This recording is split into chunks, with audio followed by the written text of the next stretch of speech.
La perversa teoría del fin bueno. Un cálculo correcto en el fondo del debate sobre el certificado de asesoramiento previo al aborto en Alemania. Robert Spaeman. Traducción: José María Barrio Maestre y Ricardo Barrio Moreno. En el año 1952 el Tribunal Supremo alemán condenó a 2 médicos por cooperación al homicidio. Los médicos, durante el año 1941, habían tomado parte en la campaña gubernamental de eutanasia masiva para los enfermos mentales. Habían elaborado listas de enfermos, entregándolos así a la muerte. Ante el tribunal quisieron hacer valer de forma incontestable que solo habían cooperado en la acción homicida para salvar a una parte de los enfermos que estaban amenazados de muerte. De hecho, habían excluido de las listas aproximadamente un 25% de enfermos, infringiendo así las disposiciones vigentes. Con su conducta habían librado de una muerte segura en la cámara de gas a otros pacientes, poniéndolos a salvo o alojándolos en establecimientos confesionales. Estos médicos fueron absueltos en la primera instancia judicial, aceptándose las alegaciones mencionadas. Sin embargo, el Tribunal Supremo Federal revocó la resolución absolutoria y fundamentó su fallo del siguiente modo: cuando están en juego vidas humanas, sostener la oportunidad de aplicar el principio del mal menor en atención a valores efectivos razonables, así como intentar hacer depender la legitimidad jurídica de la acción del resultado global de la misma desde una perspectiva social, se opone a la cultura que mantiene la enseñanza moral cristiana acerca del ser humano y su índole personal.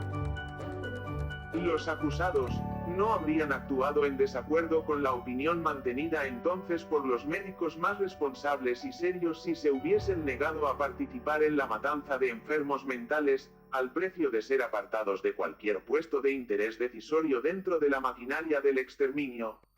El caso es que, como el juicio puso de manifiesto, hubo muchos médicos honestos que prefirieron dejar sus puestos de especialistas clínicos antes que cooperar, aun indirectamente, en la masacre de inocentes. Los tiempos han cambiado. Los patrones culturales dominantes ya no están orientados por la enseñanza moral cristiana que, por su parte, poseía elementos comunes con las doctrinas judaica, griega y romana. Buena parte de los herederos de esa enseñanza, y que tienen la misión de transmitirla, renuncian precisamente a seguir haciéndolo. Los médicos que entonces se apartaron de toda cooperación en el exterminio aun tratándose de una cooperación remota y desistieron de cualquier intento de influir en el proceso, hoy serían censurados en Alemania por ciertos obispos católicos, pues para tales médicos es mucho más congruente con su bata blanca esa postura ética que la de contribuir a salvar el mayor número posible de vidas amenazadas y a rebajar la cifra total de muertos. Igualmente les censuraría el Comité Central de los Católicos Alemanes, incluso les acusaría del delito de omisión de auxilio, por su irresponsable retirada. El Papa, uno de los últimos defensores de la vieja ética, con 2 milenios y medio de antigüedad, ha sido cuestionado por algunos obispos alemanes por el hecho de que miles de no nacidos sean abandonados a la muerte. La respuesta clásica a esta cuestión es clara. Nadie tiene responsabilidad de lo que sin su intervención sucede, siendo así que esto solo podría evitarse haciendo algo que no le incumbe hacer. El deber de una omisión incondicional. Todo el mundo reconoce que nadie puede ser censurado por omitir una acción que le era físicamente imposible realizar, como por ejemplo en el caso de que no tuviera manos. El modo de pensar europeo, aunque no solo de los europeos, siempre tuvo en cuenta que existen acciones que no es posible realizar moralmente. No existe responsabilidad alguna por lo que sucede sin poderlo evitar mediante tales acciones. Los médicos que no participaron en aquel asunto de la eutanasia, se encontraron como si carecieran de manos para rellenar las listas. El viejo legislador romano tenía, para esto, la clásica fórmula: las acciones que contradicen las buenas costumbres han de considerarse como aquellas que nos es imposible llevar a cabo, Digesto 27. Se podría comparar la quinta esencia de ese pensamiento con la fórmula popular de que el fin no justifica los medios. Esta concepción será calificada por sus nuevos adversarios como fundamentalismo ético. Según ellos, el fundamentalista ético es quien piensa que hay algo a lo que no está dispuesto, aunque esté en juego el más noble de los fines. En Europa, el arquetipo literario de dicho fundamentalismo ha sido siempre Antígona, cuya convicción de que estaba obligada a sepultar a su hermano, fundada en una tradición inmemorial, no se subordinaba a la razón de Estado. La ética filosófica clásica, que fue integrada en el cristianismo desde su comienzo, advierte que la bondad de una acción depende no solo de ella misma, del tipo de acción que sea, sino también de las circunstancias, de los efectos resultantes, de las alternativas disponibles y de las intenciones subjetivas de quienes toman parte en ella. Existen, no obstante, acciones cuya intrínseca malicia es perfectamente reconocible aún sin un conocimiento previo de las circunstancias, de las intenciones y motivaciones subjetivas. Son siempre reprobables, y el propósito de alcanzar un fin bueno a través de semejantes acciones nunca puede ser un buen propósito. El fin bueno no hace bueno al mal medio. De aquí se infiere que no son válidos los imperativos que previamente desconsideran las circunstancias y que, más bien al contrario, existen mandatos incondicionales de omisión. Hay cosas que el hombre debe estar dispuesto a no hacer. Ese hombre es capaz de todo, es, ciertamente, una buena tarjeta de presentación en los regímenes totalitarios y en las bandas mafiosas. Para las personas normales, se trata de una advertencia, de una señal de peligro. Y lo mismo para la ética filosófica clásica, para Aristóteles, Tomás de Aquino, Kant o Hegel. Contraponerlas como ética de la convicción, Gesinnungsethik, y ética de la responsabilidad, Verantwortungsethik, en el sentido de Max Weber, es cerrar la puntería. La cuestión no es si asumimos una responsabilidad por las consecuencias de nuestras acciones y omisiones, sino más bien a qué se refiere esa responsabilidad y si ella nos alcanza. Por eso la noción de ética teleológica, teleologische Ethik, resulta también inadecuada como rasgo diferenciador. Toda ética es teleológica en tanto que se refiere a acciones que son siempre teleológicas, es decir, que tienen un fin. El carácter incondicionado de ciertos deberes de omisión descansa en que tenemos una responsabilidad preferente frente a los efectos por los que se define nuestra respectiva acción, así como frente a quienes están afectados inmediatamente por tales efectos. Determinadas acciones son, sin embargo, con independencia de sus consecuencias posteriores, incompatibles con esa responsabilidad. La acción de excluir a alguien de la lista para el exterminio, en el caso de los médicos mencionados al principio, afectaba directamente a quienes habían sido seleccionados para morir. De ahí que la acción sea irresponsable, aunque la contrapartida fuera que otros pudieron salvarse por ella. En esta distinción se fundamenta el que la omisión de una acción reprobable sea una obligación absoluta, análoga a la de evitar o combatir cierta conducta. Quien considera el aborto como algo reprobable, nunca debe prestarle su cooperación. El deber que el Estado tiene de impedirlo es ciertamente un deber de rango superior, pese a la notoria insuficiencia de nuestra legislación en este punto. No obstante, ese deber ha de considerarse como la obligación de una intervención positiva con un tipo de incondicionalidad distinto al que corresponde al deber de omisión. El deber de intervenir siempre está sujeto a una ponderación en la que se tiene en cuenta que el principio del mal menor tiene un puesto legítimo, que sin embargo no entra en juego cuando se trata del deber de omisión. Max Weber lo expuso claramente con el ejemplo del pacifista. Quien considera reprobable cualquier muerte, incluso en tiempo de guerra, puede negarse justificadamente a prestar el servicio militar. Weber sentía mayor respeto por la ética de la convicción, frente a quienes se alinean hoy con la mayoritaria ética de la responsabilidad, mientras no se politiza la cuestión. Ahora bien, quien no solo se niega a prestar el servicio militar, sino que trata de manipular políticamente la insumisión, se hace responsable de sus consecuencias, ya que se convierte en autor de aquella. Si consigue, aunque solo sea debilitar las fuerzas armadas de su propio país, sin llegar desde luego a suprimirlas completamente, podrá ser también responsable del estallido de la guerra, como fue el caso de los movimientos pacifistas occidentales antes de la Segunda Guerra Mundial. En el contexto de estas ideas radica el sentido de la distinción propuesta por Weber. Cuando Tomás Moro renunció a su puesto de Lord Canciller y volvió a su vida privada, siguió exactamente ese mismo principio. Reprobó el cisma de la Iglesia de Inglaterra, no quiso contribuir de ninguna forma a su separación de la de Roma. Pero no se sentía obligado a actuar en contra como un político activo, conociendo sobre todo lo inútil de tal intento, pues a la hora de intervenir siempre se piensa en la posibilidad de éxito. Tomás Moro no estaba interesado en un inútil comando suicida.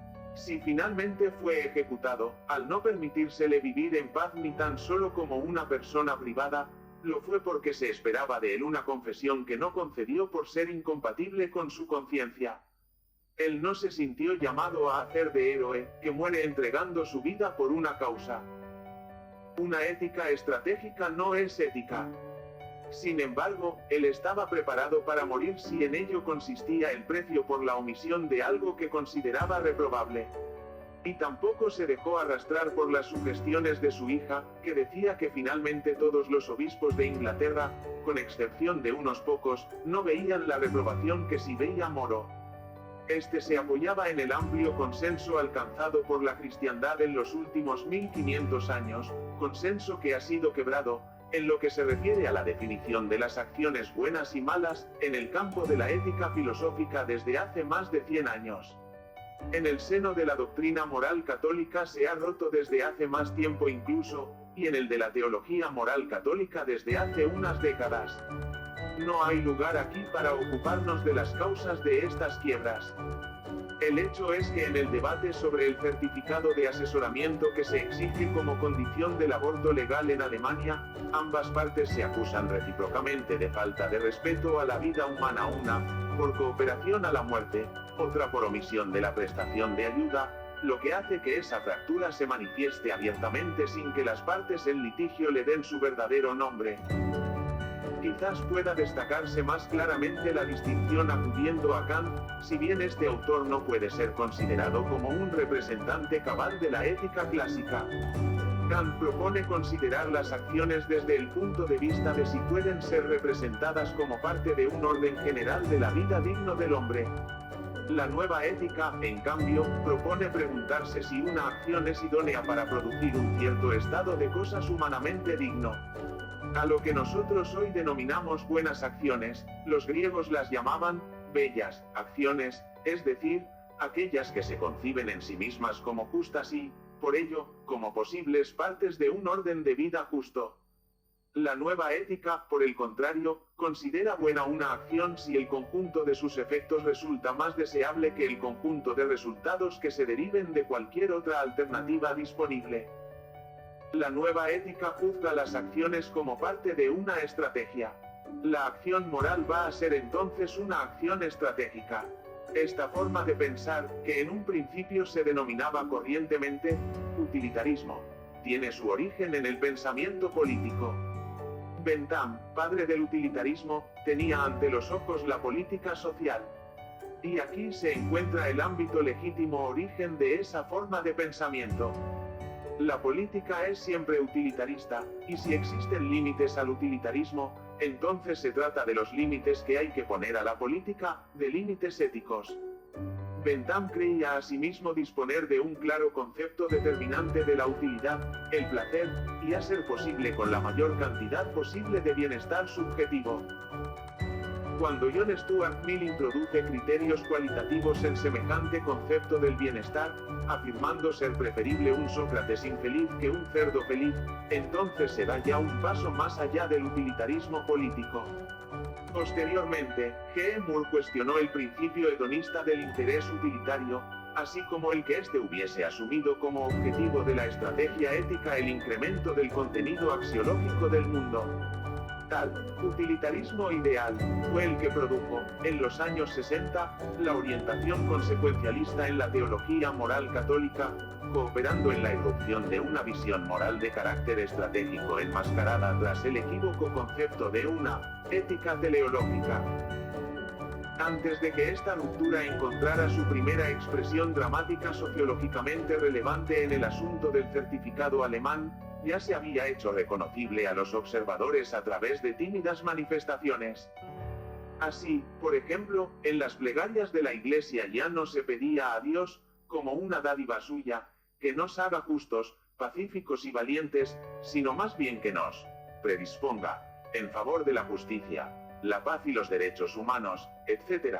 Lo cual, según la nueva ética, se puede conseguir sin necesidad de poseer las virtudes antes reseñadas. A la luz de la ética estratégica, el cuidado de la propia salvación que constituía una preocupación central, tanto para la filosofía antigua como para el cristianismo, aparece como una forma de egoísmo espiritual. Es egoísmo moral tener la bata limpia de sangre. Jean-Paul Sartre formuló constantemente este reproche contra el interés por una conciencia limpia, y finalmente lo hizo en los inacabados Cahiers pour une morale.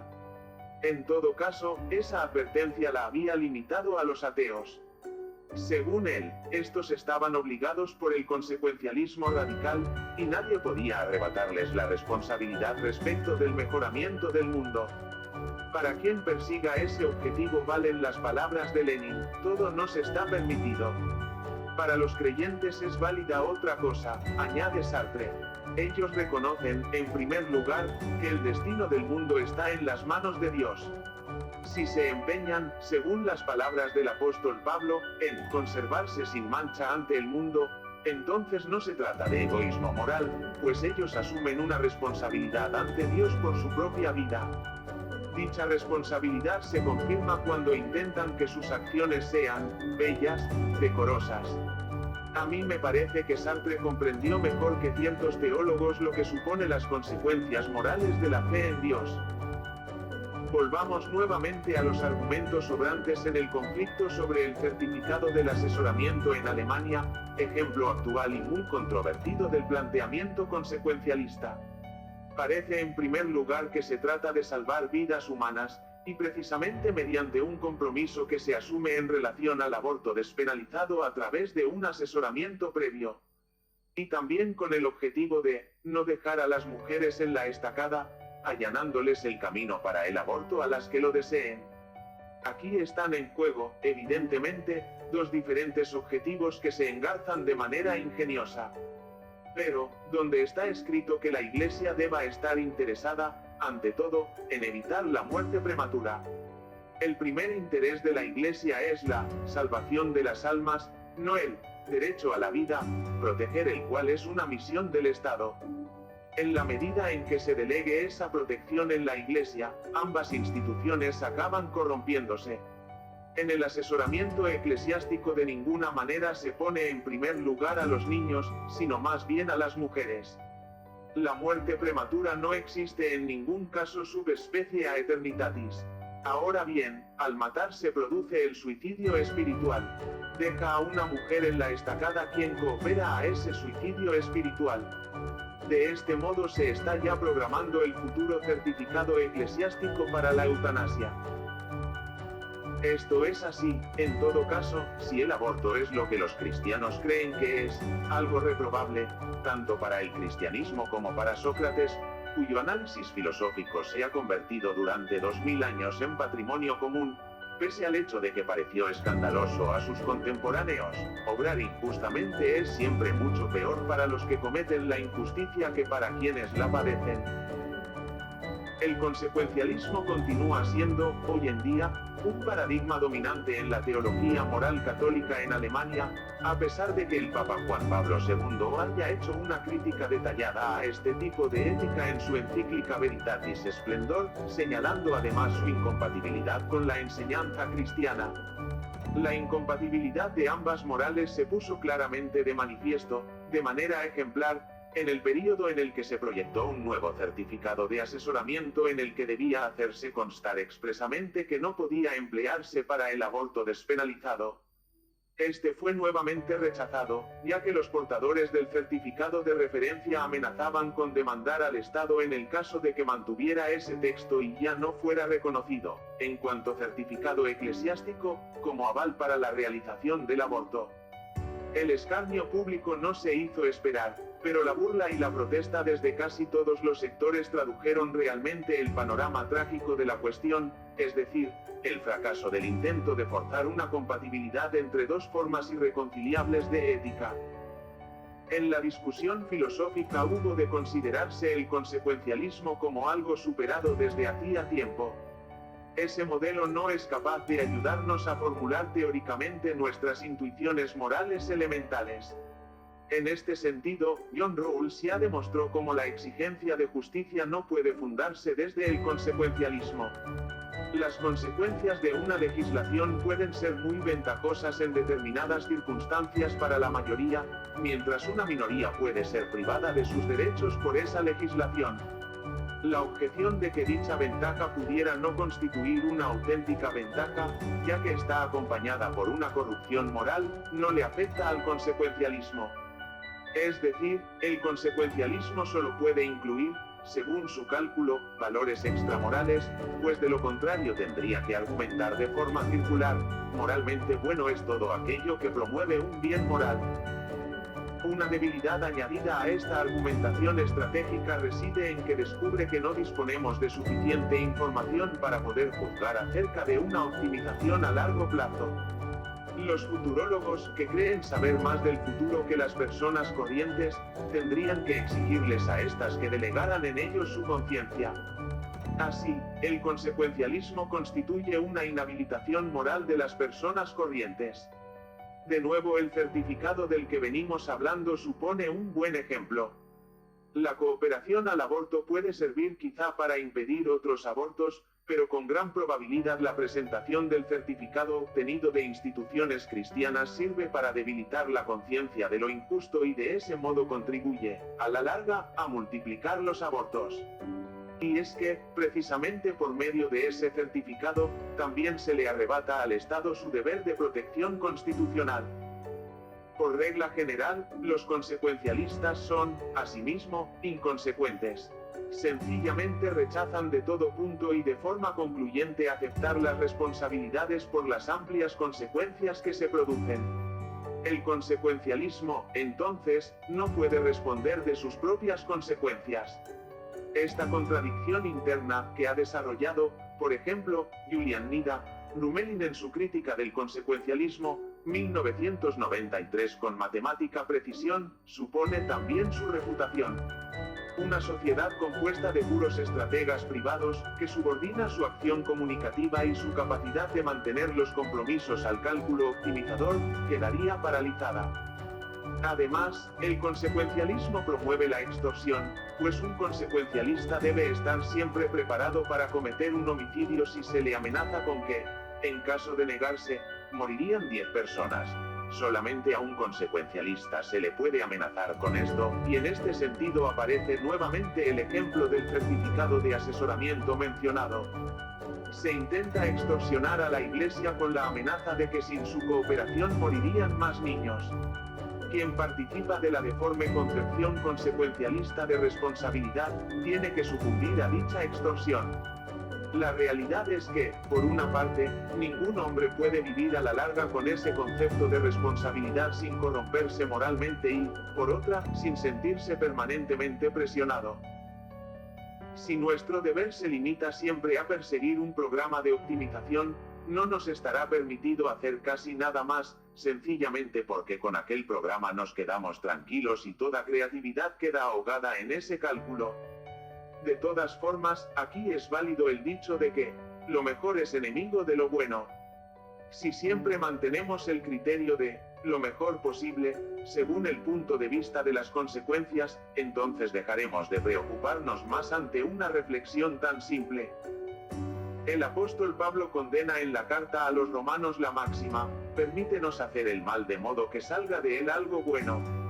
Los consecuencialistas no se sienten aludidos por esa condena, más bien al contrario, asumen la tesis de que lo que Pablo ahí condena no se da realmente.